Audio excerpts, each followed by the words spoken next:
जन गण मन अधिनायक जय हे भारत भाग्य विधाता। पंजाब सिंध गुजरात मराठा द्राविड़ उत्कल बंगा। विंध्य हिमाचल यमुना गंगा उच्चल जलधि तरंगा। तव शुभ नामे जागे तव शुभ आशीष मांगे। गाहे तव जय गाथा जन गण मंगल दायक जय हे भारत भाग्य विधाता। जय हे जय हे जय हे जय जय जय जय हे।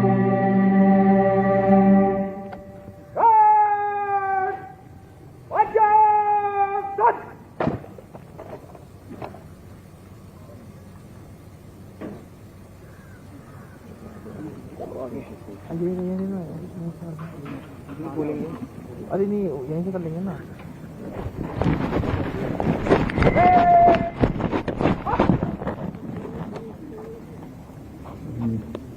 हम भारत के लोग भारत को एक संपूर्ण प्रभुत्व संपन्न समाजवादी धर्मनिरपेक्ष लोकतंत्रात्मक गणराज्य बनाने के लिए तथा उसके समस्त नागरिकों को सामाजिक आर्थिक व राजनीतिक न्याय विचार अभिव्यक्ति विश्वास धर्म और उपासना की स्वतंत्रता प्रतिष्ठा और अवसर की समता प्राप्त कराने के लिए तथा उन सब में व्यक्ति की गरिमा और राष्ट्र की एकता और अखंडता सुनिश्चित करने वाली बंधुता बढ़ाने के लिए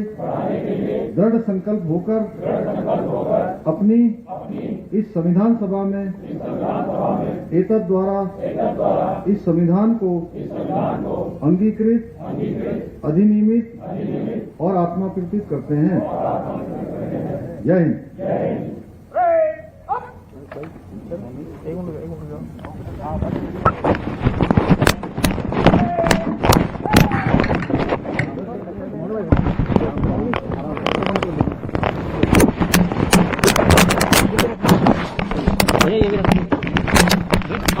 ये रखो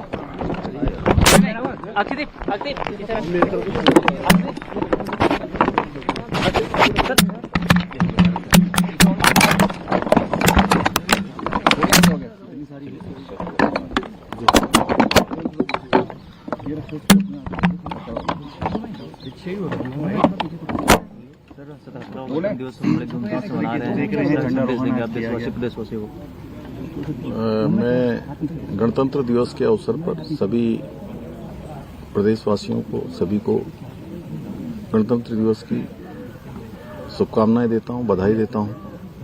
और इस अवसर पर ये हमारा देश का उत्सव है। इस अवसर पर मैं देश के बलिदानियों को, स्वतंत्रता संग्राम सेनानियों को, देश के हमारे वीर बलिदानी सैनिकों को अपनी भावभीनी श्रद्धांजलि भी अर्पित करता हूं, उनका स्मरण करता हूं, जिनके कारण से हमारा गणतंत्र और मजबूत हुआ है। और इस अवसर पर हम सभी यह भी संकल्प लेते हैं कि हमारे प्रधानमंत्री आदरणीय श्री नरेंद्र मोदी जी के नेतृत्व में जो विकसित भारत का और आत्मनिर्भर भारत का संकल्प लिया गया है, उस संकल्प को पूर्ति के लिए हम सभी अपना योगदान देंगे, अपने समर्पण से काम करेंगे, परिश्रम से काम करेंगे, मेहनत से और ईमानदारी से काम करके विकसित भारत के संकल्प को पूरा करने में अपना योगदान देंगे। और उत्तराखंड के अंदर हमारे प्रधानमंत्री जी ने बाबा केदार के धाम से कहा था कि 21वीं सदी का ये तीसरा दशक उत्तराखंड का होगा। उसको बनाने के लिए हम लोग पूरे संकल्प के साथ आगे बढ़ेंगे, उसको धरातल पर उतारेंगे। मैं इस अवसर पर सभी को अपनी शुभकामनाएं देता सर, सम्मान नागरिक संहिता को कल पूरा 1 साल हो रहा है। इसके साथ ही आपने पिछले साल लगातार डेमोक्रेसी को बदलने के लिए लगातार प्रयास किए हैं। अब अगले इस साल किस तरह का लक्ष्य रहेगा अगर बात की जाए तो? देखिए, जब समान नागरिक संहिता का 1 साल पूरा हो रहा है, मैं सबसे पहले सभी अपने प्रदेशवासियों को बहुत बधाई देता हूं कि उन्होंने हमारे प्रधानमंत्री श्री नरेंद्र मोदी जी के नेतृत्व में हमारे संकल्प को पूरा करने के लिए हमको अपना आशीर्वाद दिया था और उत्तराखंड के अंदर पहली बार एक मिथक तोड़ा था, एक नई परिपाटी बनाई, एक नया इतिहास बनाया कि लगातार सरकार में आकर सेवा करने का हमें अवसर प्रदान किया और हमने अपने वचन को निभाया।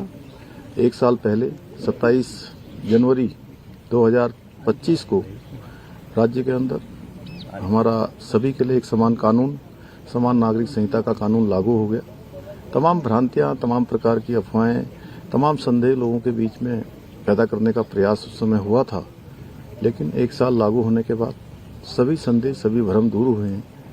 ये चाहे वो महिला शक्ति के सशक्तिकरण का हो, उनकी सुरक्षा का हो, या हर एक को सुरक्षा देने का हो, उनके भविष्य का निर्धारण करना हो, बच्चों के लिए हो, सब प्रकार से समान नागरिक संहिता आज जन जन की संहिता बनती जा रही है। उत्तराखंड से निकली हुई ये संहिता, ये गंगोत्री आने वाले समय में पूरे देश को, अन्य राज्यों को भी लाभ देगी। सर, हरिद्वार गंगा सभा के बाद पद्म-भूषण अवार्ड से नवाजा गया है। पर प्रतिबंध लगाने के बाद तो आइटम करना भाई। सर, बीकेटीसी भी अब गैर हिंदुओं के प्रवेश पर प्रतिबंध लगाने की बात कर रहा है, किस तरीके से देखते हैं? देखिए, उसमें हमारा बहुत स्पष्ट मत है। पहले से ही हमने कहा है कि चूंकि जितने भी ये धार्मिक स्थल हैं, जो भी हमारे पौराणिक स्थल हैं, हमारे देव स्थान हैं, इन स्थानों को देखने वाले, उनका संचालन करने वाले वहाँ के सभी हमारे जो धार्मिक संगठनों के लोग हैं, तीर्थ सभा के लोग हैं, गंगा सभा के लोग हैं, केदार सभा के लोग हैं, बद्री केदार मंदिर समिति के लोग हैं, हमारा पूज्य संत समाज है, वो सब जो भी चूंकि वही उसका संचालन करते हैं, हमने कहा है कि उनकी जो भी उसमें राय होगी या जो उनका मत होगा, उसके अनुसार ही सरकार आगे बढ़ेगी। और ये स्थान हमारे बहुत पौराणिक महत्व के स्थान हैं और इन स्थानों के पहले समय में कुछ कानून भी बने हुए हैं। हम उन कानूनों का भी अध्ययन कर रहे हैं, उसके आधार पर हम आगे बढ़ेंगे। धन्यवाद।